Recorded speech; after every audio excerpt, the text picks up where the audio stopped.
అందరికీ నమస్కారం అండి. ఈరోజు మనము కన్యారాశి వారి యొక్క జాతక ఫలితాలను తెలుసుకోబోతున్నాము. కన్యారాశి వారికి ఆగస్టు 3 అనగా సోమవారం నాడు వీరి యొక్క జాతక ఫలితాలను తెలుసుకోబోతున్నాం. అయితే కన్యారాశి వారు ఎవరైతే ఇప్పుడే కొత్తగా మన ఛానల్ చూస్తున్నారో దయచేసి ఛానల్ సబ్స్క్రైబ్ చేసుకొని వీడియోకి లైక్ చేసి సపోర్ట్ చేయడం మాత్రం మర్చిపోకండి. మరి వీడియోని ఎక్కడ కూడా స్కిప్ చేయకుండా చివరి వరకు చూసినట్లయితేనే మీకైతే పూర్తిగా అర్థమవుతుంది. రేపటి రోజున మీ యొక్క రాశి ఫలితాల ప్రకారం మీకు ఏ విధంగా ఉండబోతుందో తప్పకుండా తెలుసుకుందాము. మరి అంతకన్నా ముందుగా ప్రతి ఒక్కరికి కూడా ఏదో సమస్య ఉంటుందండి. సమస్యలు అంటే ఉండరు కదా. మరి ఆ సమస్యల పరిష్కారం కోసం ఎక్కడెక్కడికో వెళ్ళి జ్యోతిష్యం చెప్పించుకొని నిరాశ చెంది ఉంటే ఒకసారి మన గురువుగారిని కాంటాక్ట్ అవ్వండి. శ్రీ తుముక దుర్గాదేవి ఆశీస్సులతో జ్యోతిష్య బన్ను మన గురుగారు అఘోర తాంత్రికతో స్త్రీ పురుష వశీకరణ చేస్తారు. ప్రత్యేకమైన పూజలు చేసి భార్యాభర్తల సమస్యలు, మానసిక సమస్యలు, ప్రేమ పెళ్లి సమస్యలు, విద్య, ఉద్యోగం, వ్యాపారం ఎటువంటి సమస్యలకైనా 100% పరిష్కారం చూపిస్తారండి. మీరు కోరుకున్న స్త్రీ కానుకుంటున్నారా? మీరు కోరుకున్న పురుషుడు కానుకుంటున్నారా? అయితే ఒక్కసారి మన గురుగారిని సంప్రదించి చూడండి. మన గురువు పేరు వచ్చి కుమార్ స్వామి గారు. మీరు సంప్రదించిన ఫోన్ నెంబర్ 9381918252. చాలా నమ్మకమైన గురుగారు. సమస్య మీది పరిష్కారం మాత్రం ఖచ్చితంగా మన గురుగారి దగ్గర అయితే కలదండి. ఈ గురుగారి ద్వారా చాలామంది లబ్ధి పొందారు. మేము కూడా మాకున్న సమస్యల్ని ఈ గురుగారి ద్వారానే పరిష్కరించుకున్నాము. మీరు కూడా నమ్మకంతో ఒకసారి ప్రయత్నించండి. ఇక ఇప్పుడు కన్యారాశి వారి యొక్క నక్షత్రాలు ఉత్తర పాల్గొని 2, 3, 4 పాదాలు, హస్త 1, 2, 3, 4 పాదాలు, చిత్త 1, 2 పాదాల వారి యొక్క కన్యారాశి పరిధిలోకి వస్తారు. కన్యారాశి వారికి అధిపతి బుధుడు. ఇక రేపు రోజున కన్యారాశి వారి యొక్క అదృష్ట సంఖ్య 5, అదృష్ట రంగులు ఆకుపచ్చ, లేత పసుపు. గ్రహ బలాల ప్రకారము బుధ బలము ఆలోచన శక్తి, నిర్ణయ సామర్థ్యం, సంభాషణ నైపుణ్యం పెరుగుతాయి. గురు బలము పెద్దల యొక్క సహకారము, విద్య మరియు ఉద్యోగంలో పురోగతి కనిపిస్తుంది. ఇక శుక్రబలం ప్రకారము కుటుంబంలో ఆనందము, ఆర్థిక విషయాల్లో అనుకూలత కనిపిస్తుంది. చంద్రబలం ప్రకారము ప్రశాంతంగా వ్యవహరిస్తే అన్ని పనులు విజయవంతంగా పూర్తవుతాయండి. ఇక పరిహార పరంగా రేపటి రోజున శివుడికి బిల్వదళాలు సమర్పించండి. కనీసము ఒక్క బిల్వదళమైనా చాలండి. పచ్చని కూరగాయలు లేదా ఆహార పదార్థాలు అవసరమైన వారికి దానం చేయండి. పక్షులకి ధాన్యం వేయండి. ముఖ్యమైన పనులని ప్రార్థనతో ప్రారంభించండి. ఇక సోమవారం కావడంతో పరమశివుని ఆరాధించడము అత్యంత శుభప్రదము. ఓం నమ శివాయ మంత్రాన్ని 108 సార్లు జపించి శివలింగానికి జలాభిషేకం చేయడం మంచిది. ఇక రేపు రోజున ఈ చిన్న విషయంలో జాగ్రత్తగా ఉండాలండి. చిన్న విషయాలకు ఎక్కువ ఆందోళన చెందవద్దు. ఇతరుల మాటలను పూర్తిగా విని నిర్ణయాలు తీసుకోవడం అయితే మంచిది. ఇక కన్యారాశి వారికి రేపటి రోజు చాలా సోమవారం శుభప్రదమైన రోజు చెప్పుకోవాలండి. ఉద్యోగం, వ్యాపారం, విద్య, కుటుంబ ఆర్థిక విషయాల్లో అనుకూలమైన ఫలితాలు కనిపించే అవకాశం అయితే స్పష్టంగా ఉంది. ఇక రేపటి రోజున మీ జీవితంలో ఏదైతే ముగిసిపోయిందని చెప్పి మీరు అనుకున్నారో ఆ బంధం అనేది రేపటి రోజున తిరిగి మరలా మీ యొక్క జీవితంలోకి రేపటి రోజు పూర్తిగా వ్యక్తిని రేపటి రోజు మీరు చూడబోతున్నారని కూడా చెప్పుకోవాలండి. అంటే ఏ బంధం అయితే మీరు ముగిసిపోయిందని చెప్పి భావించారో ఆ బంధం అనేది మరలా రేపటి రోజు మీ యొక్క జీవితంలోకి రాబోతుంది. అంతేకాకుండా రేపటి కుటుంబం, ఆరోగ్యం, అలాగే వ్యాపారం వీటన్నిటి గురించి కూడా పూర్తిగా తెలుసుకుందాం. ఇక రేపటి రోజున ప్రధానమైన అంశంలో భాగంగా రేపటి రోజున మీ యొక్క జీవితంలో విచిత్రమైనటువంటి ఒక సంఘటన అనేది జరగబోతుంది. ముఖ్యంగా రేపటి రోజున చెప్పుకోవాల్సి వస్తాయండి. మీరు ఏదైతే కోల్పోయామని చెప్పి బాధపడుతున్నారో ఒక బంధం అనేది మీ జీవితంలోకి తిరిగి మరలా రాబోతుంది. మరి ఈ విషయం మీకు చాలా ఆశ్చర్యాన్ని, ఆనందాన్ని ఇవ్వబోతుంది. అయితే చాలా గొప్ప రోజు అండి రేపటి రోజున. ఎందుకంటే ఈ విషయాన్ని మరింత ఎక్కువగా క్లియర్గా తెలుసుకునే ప్రయత్నం కూడా చేద్దాం. వీడియోని ఎక్కడ కూడా స్కిప్ చేయకుండా చివరి చూడడానికి ప్రయత్నించండి. ఏదైనా ఒక సంబంధం కానీ పాత వ్యక్తి మరలా మీ జీవితంలోకి ప్రవేశించేటువంటి సూచనలు అయితే రేపటి కనిపిస్తున్నాయి. మీరు పూర్తిగా మర్చిపోయామని చెప్పి అనుకుంటున్నటువంటి ఒక వ్యక్తి కావచ్చు, లేదంటే మధ్యలోనే మాటలాగా అయిపోయినటువంటి వ్యక్తి కావచ్చు, గతంలో మీకు చాలా దగ్గరగా ఉండి అకస్మాత్తుగా దూరమైనటువంటి వ్యక్తి కావచ్చు. ఇప్పుడు మరలా అదే వ్యక్తి మీ యొక్క జీవితంలోకి అసలు ఎందుకు రావాలనుకుంటున్నారు? మీపై నిజమైనటువంటి ప్రేమతోనే వారు వస్తున్నారా? గతంలో చేసినటువంటి తప్పును పరిచేసుకోవడానికి వస్తున్నారా? లేదంటే వారి యొక్క వ్యక్తిగత అవసరాల కోసం వస్తున్నారా? మరలా మిమ్మల్ని సంప్రదించబోతున్నారా అనే విషయాన్ని అర్థం చేసుకోవడానికి ఒక సెకండ్ కూడా వీడియోని మిస్ కాకుండా చూడండి. ఇక రేపు రోజున మీకు ఒక ఫోన్ కాల్ అనేది కూడా ఒక పాత వ్యక్తి నుండి ఊహించినటువంటి ఒక మధ్య వ్యక్తి నుండి కూడా రేపటిన వచ్చేటువంటి సమాచారం అనుకోకుండా జరిగేటువంటి ఒక కలయిక ద్వారా మీ యొక్క ఆలోచనలని రేపటి పూర్తిగా మార్చే అవకాశాలు కనిపిస్తున్నాయి.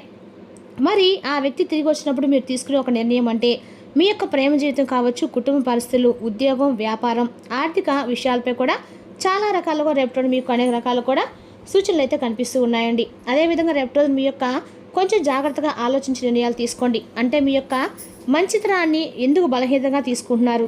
గతంలో మిమ్మల్ని విడిచిపెట్టి వెళ్ళిపోయినటువంటి వ్యక్తి ఇప్పుడు పని కట్టుకొని మరలా మీ యొక్క జీవితంలోకి కొన్ని విషయాలను గుర్తు చేయాలని చెప్పి అనుకుంటున్నారు.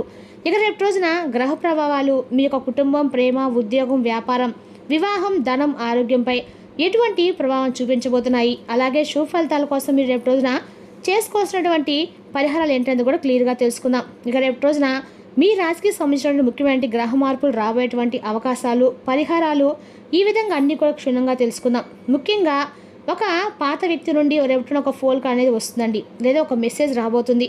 అనుకోకుండా మీరు కలవడం ఇటువంటివి జరుగుతాయన్నమాట. లేదా వారి గురించి ఏదైనా ఒక సమాచారం రేపటి రోజున మీరు చేరుకుంటుంది. ఎందుకంటే రేపటి మీ యొక్క గతం కేవలం జ్ఞాపకంగా మాత్రమే తిరిగి రావడం లేదండి. మీ యొక్క జీవితంలో పూర్తి కాకుండా మిగిలిపోయేటువంటి ఏదో ఒక అంశం, దాని గురించి ఒక సమాధానం అనేది మీకు తెలియపరచడానికి, లేదా ఒక బంధానికి మరొక అవకాశం ఏదైనా మీ తరపున ఇవ్వడానికి, లేదంటే ఒక వ్యక్తి అసలు నిజస్వరూపాన్ని మీరు మరింత ఎక్కువగా తెలియపరచడానికి రేపటి పరిస్థితులు ఈ విధంగా అయితే మార్పు అయితే కనిపిస్తున్నాయి. మరి ఆ పాత వ్యక్తి ఎవరు, వారు తిరిగి రావడానికి అసలు కారణం ఏమిటి, వారి రాక మీ జీవితానికి ఏ విధంగా మంచిదా, లేదంటే మరొక పరీక్షకు ఏదైనా ప్రారంభమా, ఇప్పుడు ఒక్కొక్క విషయాన్ని కూడా క్లియర్గా తెలుసుకుందామండి. ముఖ్యంగా రేపటి రోజున మీ మనసుపై సంబంధాలకు సంబంధించినటువంటి ఆలోచనల్ని బలంగా పనిచేసే అవకాశాలు క్లియర్గా కనిపిస్తున్నాయి. అంటే సాధారణంగా మీరు మర్చిపోయినటువంటి ఒక సంఘటన అకస్మాత్తుగా రేపు గుర్తు రావటము, ఇంట్లో పాత వస్తువులు చూస్తున్నప్పుడు ఏదైనా తెలియనటువంటి జ్ఞాపకం రావచ్చు, పాత ఫోటో కనిపించవచ్చు, ఫోన్లో ఏదైనా సరే వెతుకుతున్నటువంటి సమయంలో ఒక పాత సందేశం మీకు మరలా కనిపించవచ్చు, మీకు తెలిసిన వ్యక్తి నుండి అకస్మాత్తుగా గతంలో జరిగినటువంటి ఒక విషయం గురించి మరలా మీతో చర్చించవచ్చు. ఇవన్నీ కూడా మీ మనసు కొంత వెనక్కి తీసుకెళ్లేటువంటి పరిస్థితులుగా కనిపిస్తున్నాయి. ముఖ్యంగా చెప్పాలంటే రేపు రోజున సంతోషాలకి అన్ని రకాల కూడా కుటుంబాలకి ప్రాధాన్యత ఎక్కువగా కల్పిస్తారు. అలాగే మీ యొక్క జీవితంలో మీరు ఎంత సంపాదించినా, ఎంత పేరు వచ్చినా కూడా మీ యొక్క మనసుకు నచ్చినటువంటి వ్యక్తులు రేపు లేకపోతే మీకు ఏదో ఒక లోటు ఉన్నట్లుగా మీరు భావిస్తారు. మీకు డబ్బు ఇస్తే ఆనందాన్ని అయితే ఇవ్వదండి. మీ మాటను అర్థం చేసుకునే వ్యక్తి మీ కష్టాన్ని గురించి మనిషిని పక్కన ఉండాలని చెప్పి మీరు ఎప్పుడు అనుకుంటారు. అయితే రేపటి రోజున గతంలో పూర్తి కాకుండా మిగిలిపోయేట ఒక బంధం మరలా మీ ముందుకు వచ్చే అవకాశాలు ఉన్నాయని చెప్పుకున్నాం కదా. అది ప్రేమ బంధం కావచ్చు, లేదంటే జీవిత భాగస్వామి బంధం కావచ్చు. ఇక్కడ ఒక ఆసక్తికరమైన విషయం ఉందండి. ఆ వ్యక్తి మిమ్మల్ని మర్చిపోయి మరలా మీ యొక్క గుర్తు చేయడం అనేది కాదండి, కొన్ని సందర్భాల్లో వారు కూడా చాలా కాలంగా మిమ్మల్ని గమనిస్తూ ఉండొచ్చు. మీతో మాట్లాడాలా వద్దా అనేటువంటి సందేహంలో కూడా వెనకడుగు వేస్తూ ఉండవచ్చు. అయితే ఇప్పుడు ఏదో ఒక సంఘటన వారికి ఒక ధైర్యాన్ని కల్పించి ఉంటుందండి. అయితే ముఖ్యంగా రేపు నాకు గతంలో జరిగినటువంటి ఒక విషయం గురించి మీకు సమాచారం వస్తుంది. అయితే కుటుంబం లేదా స్నేహితుల ద్వారా ఒక పాత పరిచయం అనేది రేపు మీకు గుర్తొస్తుంది. అలాగే మీ మనసు కూడా సందిగ్ధంలో పడుతుంది. ఒకరితో మాట్లాడాలనిపించిన మోటి అడుగు వేయాలనేటువంటి ఆలోచన మీకు కలుగుతుంది.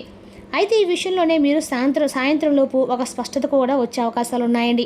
మీరు ఊహించినటువంటి మాట వింటారు, లేదా ఒక వ్యక్తి ప్రవర్తన ద్వారా వారి ఉద్దేశం కొంతవరకు మీకు అర్థమవుతుంది. అయితే ఇక్కడ జాగ్రత్త అవసరం. గ్రహ ప్రభావం మీ జీవితంలో చాలా అవకాశాలకి దారితీస్తుంది. అయితే ఒక నిర్ణయం అనేదే మీరు తీసుకోవాలి. ఆ వ్యక్తి తిరిగి వచ్చారని చెప్పి గతంలో జరిగేటువంటి ప్రతిదీ కూడా మర్చిపోవాల్సిన అవసరం అయితే లేదండి. అంతే, గతంలో ఒక తప్పు చేసిన జీవితాంతం వాడిని దూరంగా ఉంచాల్సిన అవసరం కూడా లేదు. ఎవరి పరిస్థితులను బట్టి వారు అర్థం చేసుకునేటువంటి మనస్తత్వం మీరే కలిగి ఉండండి. అయితే వారు ఎందుకు వచ్చారు, ఇప్పుడు వారి ప్రవర్తన ఎలా ఉండబోతుంది, మీ జీవితంలో వారి రాక వల్ల ప్రశాంతం ఉందా, లేదంటే ఇంకేమైనా గందరగోళం వారు సృష్టించబోతున్నారా అనేది మీకు మీరే గమనించుకోవాలి. మీ జీవితాన్ని గమనిస్తే ఒక విషయం అయితే చాలా స్పష్టతగా రేపు కనిపిస్తుందండి. మీరు ఒక వ్యక్తిని, ఒక మనిషిని అని చెప్పి నమ్మితే త్వరగా వదులుకోరండి. అలాగే బయటకు మాత్రం చాలా ధైర్యంగా కనిపిస్తారు, కానీ ఎవరైనా దూరం అయితే ఏమిటి పట్టినట్టుగా కొంతమంది ఉంటారు, కానీ మీరు కూడా అలాగే నటిస్తారు. ఏమీ పట్టపట్టలో పైకి మాత్రం ఉంటారు, కానీ లోపల మనసు మాత్రం చాలా కష్టంగా, బాధగా, భారంగా ఉన్నట్లుగా అయిపోతారు. అయితే వారితో ఒకసారి మాట్లాడితే బాగుండు, నేను ఏదైనా తప్పు చేశానా అనే ఆలోచన సజెషన్ బాగుండు అని చెప్పి పదే ఇలాంటి ఆలోచన చేస్తుంటారు. ఇది ఒక ప్రత్యేకమైన స్వభావానికి కారణం అండి. మీకు బంధాలంటే ఇష్టం, బంధాల పేరుతో గొడవలు చేయడం అంటే అస్సలు ఇష్టం ఉండదు. మీకు బాగా స్వచ్ఛమైన ప్రేమ కావాలి, అదే సమయంలో ప్రశాంతత కూడా అవసరము. ఎవరైతే మీతో కోపంగా మాట్లాడితే మీరు వెంటనే గొడవకు వెళ్లకుండా కొంత సమయం మౌనంగా ఉంటారు, కానీ ఆ మౌనాన్ని ఏంటంటే కొంతమంది తప్పుగా అర్థం చేసుకుంటారు. మీరు మౌనంగా ఉన్నారంటే మీకు బాధ లేదని కాదండి, మీరు ఎదురు మాట్లాడండి మీకు నిజం తెలియలేదని కాదు. చాలా సందర్భాల్లో బంధం చెడిపోకుండా, మనకు బంధం దూరం అవ్వకూడదని చెప్పేసి ఒక అడుగు మీరు వెనక్కి వేస్తారు, అంతే. ఎదుటి వ్యక్తి తప్పు చేసినా ఒక అవకాశం ఇవ్వాలని చెప్పి మీరు అనుకుంటారు, కానీ ఇదే అలవాటు వల్ల గతంలో మీ జీవితంలో ఒక వ్యక్తి మీ మంచితనాన్ని చాలా తేలిగ్గా తీసుకొని మిమ్మల్ని దూరం పెట్టుండవచ్చు. మీరు ఎప్పటికీ అక్కడే ఉంటారని, ఎన్ని తప్పులు చేసినా చివరికి ఎలాగైనా క్షమిస్తా అని చెప్పి వారు భావించుండవచ్చు. ఆ కారణంగా మీ విలువ వారికి అప్పుడు పూర్తిగా అర్థం కాకపోయి ఉండవచ్చు. ఇప్పుడు పరిస్థితులు మారాయండి. మీరు గతంలో ఉన్నట్లుగా ప్రతి విషయాన్ని భరించే స్థితిలో కాలం మీకు చాలా రకాల గుణపాఠాలు నేర్పించింది. ఎవరు నిజంగా మీకోసం ఉన్నారు, ఎవరు అవసరం ఉన్నప్పుడు మాత్రం మీ దగ్గరకు వస్తున్నారు, ఇలా కొంతవరకు ఈ విషయం గురించి మీరు చాలా రకాలుగా అర్థం చేసుకున్నారు. అయితే ఆశ్చర్యకరమైనటువంటి విషయం ఏంటంటే మీరు మారుతున్న సమయంలోనే గతంలో దూరమైన ఒక వ్యక్తి మరలా మీ వైపు చూడడం ప్రారంభించే సూచనలు రేపటిలోనే కనిపిస్తున్నాయి. ఇక మీరు వారి కోసము ఎదురు చూస్తున్న సమయంలో వారు రాకపోవచ్చు. ఒకవేళ మీ జీవితం గురించి మీరే ఆలోచించుకుంటూ ముందుకు వెళ్ళాలని చెప్పి నిర్ణయించుకున్న ఈ సమయంలో వారి రాక, వారి యొక్క ఫోన్ కాల్ అనేది ఒక మెసేజ్ కానీ రేపటి మీకు చాలా ఆశ్చర్యాన్ని ఇస్తుంది. అలాగే పాత వ్యక్తి తిరిగి రావటం అంటే తప్పకుండా ప్రేమించిన వ్యక్తి మాత్రమే అని మాత్రం చెప్పుకోకండి. చాలా కాలంగా మాట్లాడిన స్నేహితులు కావచ్చు, ఒకప్పుడు మీకు దగ్గరగా ఉండే అపార్థం కారణంగా దూరమైనటువంటి బంధువు కావచ్చు, గతంలో మీతో పనిచేసినటువంటి వ్యక్తి కావచ్చు, ఒకప్పుడు మీకు అవకాశం ఇస్తా అని చెప్పి తర్వాత కనిపించకుండా పోయినటువంటి వ్యక్తి కూడా అయ్యి ఉండవచ్చు. మరి రేపు రోజున అలాంటి ఒక పాత పరిచయము మీ యొక్క జీవితంలో మరలా కదలికకు తీసుకొస్తుంది. ముఖ్యంగా చెప్పండి, రేపు రోజున ఒక ప్రాధాన్యత ఉంటుంది. చిన్న విషయాన్ని ప్రశాంతంగా మాట్లాడితే, అదే విషయాన్ని కోపంగా మాట్లాడితే కొన్ని రోజుల వరకు ఆ సమస్య మరలా ఎక్కువగా మీకు పెద్దగా కనిపిస్తుందన్నమాట. కాబట్టి ఎవరో ఒకరు పాత విషయాన్ని గుర్తు చేయడం వల్ల మొదట కొంచెం అసహనంగా మీకు అనిపించినా కూడా ఆ వ్యక్తి వల్ల మీకు ఆ ప్రేమ అనేది ఏ విధంగా ఉంటుందనేది మీరు పూర్తిగా అర్థం చేసుకోగలుగుతారు. అలాగే ఎదుటి వ్యక్తులు ఏం చెప్తున్నారనేది పూర్తిగా అర్థం చేసుకోండి. ఎదుటి వ్యక్తి మంచిగా చెప్తున్నారా, చెడు చేస్తున్నారా అనేది ఆలోచించుకోండి. అలాగే రేపటి రోజున మీరు తీసుకునే నిర్ణయాలు జాగ్రత్తగా ఉండాలి. కుటుంబ విషయంలో భార్యాభర్తల మధ్య చర్చలు జరిగేటప్పుడు చిన్న చిన్న అభిప్రాయ భేదాలు ఏర్పడవచ్చు. కొంచెం ఈ విషయంలో జాగ్రత్తగా ఉండండి. మరి తెస్తాకండి కన్యా రాశి వారి యొక్క జాతక ఫలితాలు. తిరిగి రేపు మరో వీడితో మళ్ళీ కలుసుకుందాం. Thank you for watching.